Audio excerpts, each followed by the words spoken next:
Эмне үчүн аял ажырашып кеткенден кийин болуп кетет. Бизнес леди болуп кетет. Машинелерди алып, үйлөрдү салып эле болуп кетет. Эркек киши ошол абалда кала берет. Эмнеге дегенде аял кишинин өзүнүн табиятында өзү ушундай болушунча атаандашуу деген нерсе бар. Эми ушундай болуп ажырашып кеттик, уят болбойлу деп саардан кечки аракетте Кудайдан сурап, тактап, чуркап, ошондуктан болуп кетет.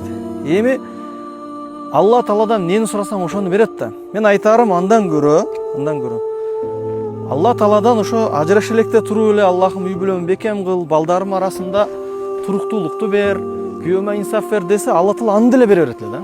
Сөзсүз атаандашып алып туруп, өзүнүн кыйындыгын далилдеп, Алладан сурап ошого аракет кылыш шарт эмес эле да.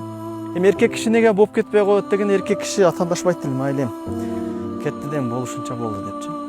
Анан дагы эркек киши ажырашып кеткен аялынын кыйналганын көргөн болсо, кийин көрүп калсачы, оор ачыйт.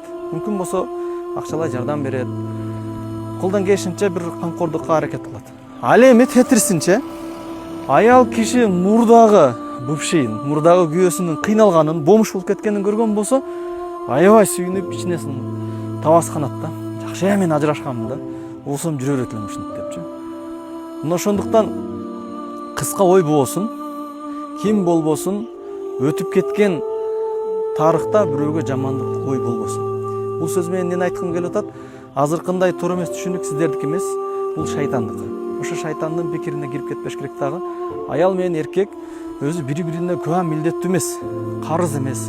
Болгону бул жашоонун жеңилдетүүдө, бул жашоодо жеңил турмуш курууда, Аллахты ыраазы кылып бейишке чыгууда бири-бирине жардамчы гана болуш керек. Бири-бирине пайдаланыш керек. Өткөндө айттык го, бири-бирин эшектей эле миниш керек жардамдашыпчы. Сен жардам бер, сен мага жардам бер. Экөөбүз чогуу Аллахтын ыраазылыгын таап, сонун жашайлы депчи.